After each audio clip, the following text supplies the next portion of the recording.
इस प्रोजेक्ट में हम लोग की पूरी आइसोमेट्रिक ड्राइंग रहेगी। तो हम लोग को ऑटोकैड में पहले से ही आइसोमेट्रिक ड्राइंग के बारे में ही पहले समझना पड़ेगा। मैंने ऑटोकैड खोली और इसमें ड्राफ्टिंग सेटिंग खोल रहे हैं, डी एस एंटर। ये सेटिंग हम लोग क्लासेस में सीखेंगे। ऑनलाइन क्लास में हो सकता है थोड़ा ज़्यादा लगे समय। तो इसके पहले वाले ऑप्शन में आ रहे हैं स्नैप एंड ग्रिड में, और इसमें आइसोमेट्रिक स्नैप ऑन कर रहे हैं। अभी देखें तो आज हम जानबूझ के ग्रिड नहीं ऑफ किए थे। जैसे ही आइसोमेट्रिक स्नैप ऑन किए हैं तो ग्रिड हमारी 120 डिग्री पे घूमी हुई दिख रही है। और F5 बटन हम प्रेस कर रहे हैं कीबोर्ड पे, तो ये बारी बारी स्विच कर रही है।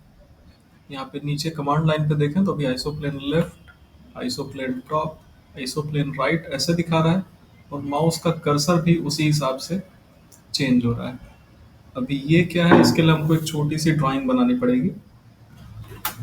लाइन लिए, ऑर्थो मोड ऑन किए, F8 से या कंट्रोल L से या फिर यहाँ नीचे वाले बटन से किसी से भी वन लेंथ की लाइन बनाए। तो देखें ये भी वर्टिकल बना। अब हम ऑर्थो मोड दूसरी तरफ ले रहे हैं, तो देखिए 90 डिग्री पे ना लेके 120 डिग्री पे ले रहा है। इधर भी मैंने वन एंटर किया, वन एंटर किया और यहाँ बंद कर दिया।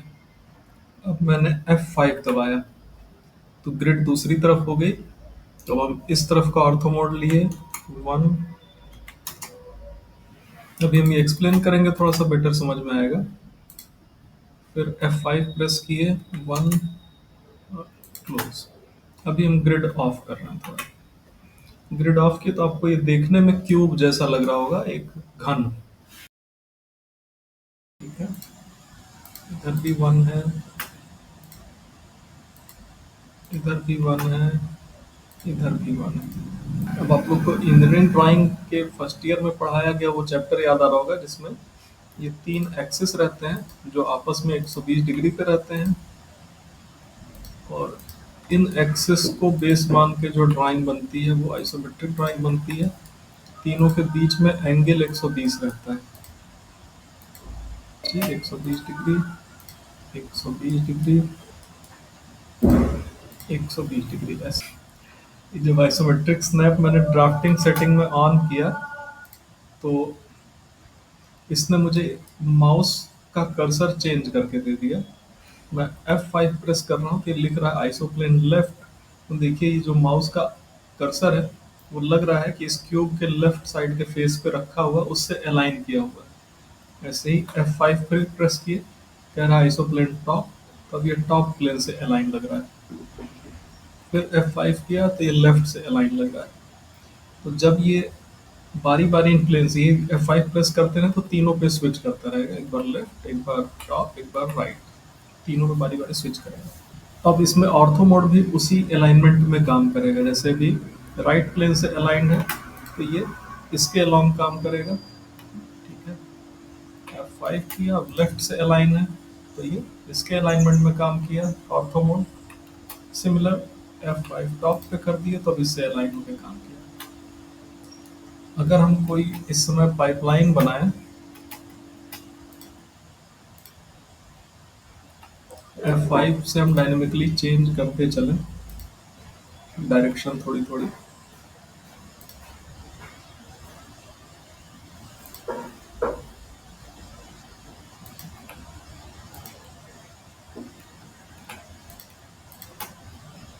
एक्सिस से थोड़ा थोड़ा ट्रिम कर ले रहे हैं। एक्सिस नहीं होता वैसे, एक्सेस होता है, लेकिन ठीक है। हाँ, तो ये अभी देखने में लग रहा है कि ये जो पाइपलाइनें हैं, कलर बदल रहे हैं, डिफरेंशिएट हो जाए, रेड कलर कर दिए। जो रेड कलर की पाइपलाइन है वो लग रहा है कि इस डिब्बे के ऐसे ऊपर से, बगल से, फिर नीचे, फिर बाहर, फिर ऐसे ऊपर नीचे होकर निकल रही है। ऐसा देखने में थोड़ा सा दृष्टि भ्रम आ रहा है। ठीक है, लेकिन कायदे से देखेंगे तो ये पूरी ड्राइंग 2D है, 3D नहीं है। हम 3D में ऑर्बिट कर रहे हैं, शिफ्ट दबाए, कीबोर्ड पे दबाए हुए हैं और रोलर दबा के पैनिंग कर रहे हैं। तो देखें जैसे जैसे हम ऑर्बिट किए ये एकदम पेपर ड्राइंग हो गई, पतली सी। टॉप व्यू से देख रहे हैं तो देखने में 3D का भ्रम हो रहा है। इसके बगल में ही हम एक बॉक्स बना रहे हैं, BOX एंटर। ये देखने में 2D लग रहा है, लेकिन कायदे से यही असली में 3D है इनका, ऑटोकैड का। ऑर्बिट करें तो फंडा क्लियर होगा। धीरे धीरे ऑर्बिट कर रहे हैं तो अब ज़्यादा क्लियर हो रहा होगा कि जो बगल का बॉक्स है वो पूरा 3D है, और जो ड्राइंग 3D लग रही थी वो एक्चुअली 2D थी, आइसोमेट्रिक थी। ठीक है, अगर इतना फंडा क्लियर है तो फिर से पूरा प्रोसेस रिपीट कर रहे हैं। DS एंटर किया और आइसोमेट्रिक स्नैप ऑन किया तो हमारे ग्रिड आइसोमेट्रिक हो गई। माउस पे हम लोग को उस आइसोमेट्रिक ग्रिड से अलाइंड वे में ऑर्थो मोड भी मिल रहा है और कर्सर भी मिल रहा है। उसी आइसोमेट्रिक बेसिस पे हम लोग इस तरह की ड्राइंग्स बना सकते हैं। जो भी ड्राइंग की लाइन है तीनों एक्सेस पे ही अलाइन होके चल रही है। हम फिर से ड्राफ्टिंग सेटिंग ले रहे हैं, इसको रेक्टेंगुलर कर दिए, और अब एलिप्स में यहाँ देखें आइसो सर्किल ऑप्शन नहीं आ रहा है, और वही ड्राफ्टिंग सेटिंग में आइसोमेट्रिक स्नैप लिए। अब EL एंटर एलिप्स किए तो यहाँ पे आइसो सर्किल ऑप्शन आ गया। आइसो सर्किल लिए, कह रहा है इसका सेंटर बताइए, तो हम इन दोनों पॉइंट के ठीक बीच में क्लिक करना चाह रहे हैं। शिफ्ट दबाए हुए हैं, राइट क्लिक किए, मिड बिटवीन 2 पॉइंट लिए, तो अपोजिट कॉर्नर्स पे क्लिक कर दिए, ये सेंटर उठा लिया। और अब इसके मिड पे क्लिक कर दें तो ये एक आइसोमेट्रिक सर्किल बना दिया। रेडियस मांग रहा था, रेडियस हम 0.5 देते तब भी वो चीज़ आ जाती। तो रिपीट कमांड करें। अब अगर हमको किसी और फेस पे बनाना है तो F5 से अपना आइसोप्लेन स्विच करना पड़ेगा। जब आइसोप्लेन लेफ्ट पे अब आ गए, ellipse, iso circle, shift right click, mid between 2 point, centre. अभी रेडियस मांगा 0.5, एंटर। क्योंकि 1/1 का क्यूब था तो इसलिए 0.5 की रेडियस एक्सेप्ट कर रहा है। अगर आप आइसोमेट्रिक एक्सिस की डायरेक्शन में नापेंगे तभी वो डिस्टेंस रियल आएगी। जैसे देखें तो कि ये रेडियस हम अलाइंड नाप रहे हैं सेंटर से यहाँ तक, तब तो ये 0.5 आएगा, लेकिन बाकी और कहीं भी रेडियस नापेंगे तो वो 0.5 नहीं आएगी। जैसे हम इस डायरेक्शन में पकड़ लें, इसकी डायमेंशन नापें तो देखिए कुछ और आएगा। फिर से हम आइसोमेट्रिक पर अगर चले जाएंगे तो आइसोमेट्रिक पर प्रॉपर आएगा। यहाँ पे ये भी आइसोमेट्रिक एक्सेस के अलॉन्ग है तो ये भी 0.5 होगा। इसको भी मेजर करें, देखिए तो ये भी 0.5। तो मुद्दा ये है कि केवल जो मेजरमेंट्स होंगी वो एक्सेस के अलॉन्ग प्रॉपर आएंगी। तो इसी तरह से हम लोग आइसोप्लेन चेंज कर करके ऐसे आइसोमेट्रिक सर्किल बना सकते हैं। अब इस सर्किल को हम कॉपी कर रहे हैं, ऑर्थो मोड ऑन करके थोड़ा आगे।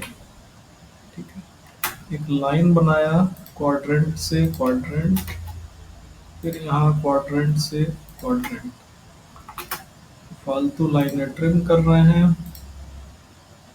कौन सी फालतू लाइनें, धीरे धीरे अनुभव से क्लियर होगा। देखिए अब देखने में सिलिंड्रिकल लग रहा है, तो उम्मीद है थोड़ा सा फंडा और क्लियर हुआ होगा कि ये ड्राइंग कैसे बनेगी। इस पंप की कोई डायमेंशन नहीं है, आपको अपने से आइडिया लेके एक पंप बना देना है। नीचे का बेस भी देखिए कैसे बना है, त्रिभुज वाला। इसमें आगे थोड़ा सा अनडू करना है, एक लाइन बना रहे हैं सेंटर से इस कोने और इस कोने, और अब ये तीनों लाइन हम कॉपी कर लिए, सेंटर से ही उठाए और इसके भी सेंटर पर रख दिए। और अब फिर से थोड़ी और फालतू लाइनें ट्रिम कर रहे हैं। देखिए तो ये एक बेस बन गया। इधर तो ढेर सारी फालतू लाइनें हैं, कौन सी दिखेगी कौन सी नहीं दिखेगी आप लोग को धीरे धीरे क्लियर होता जाएगा। जब बनाने लगेंगे तब ज़्यादा क्लियर होगा। ये भी नीचे ही हटा दिया। अब देखिए नीचे से बेस जैसा हो गया। हालांकि इधर ये क्यूब दिख रहा है तो वो क्यूब हम आपके विजुअल सपोर्ट के लिए रखे हैं कि देखने में वो थोड़ा सा क्लियर हो किस तरह से बन रहा है। ठीक है, तो इसमें कोई डायमेंशन नहीं फॉलो करनी है।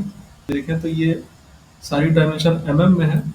ये 2800 mm डायमेंशन है और ये 1700 है। 2800 वाली छोटी दिखाई दे रही है, 1700 वाली बड़ी दिखाई दे रही है। तो केवल डायमेंशन लिखी गई है, उनको स्केल पे नहीं रखा गया है। तो ये पंप आप किसी भी साइज़ का बना लीजिए, देखने में लुक ऐसा आना चाहिए। तो पहला आप लोग इस प्रोजेक्ट में पहला असाइनमेंट यही समझिए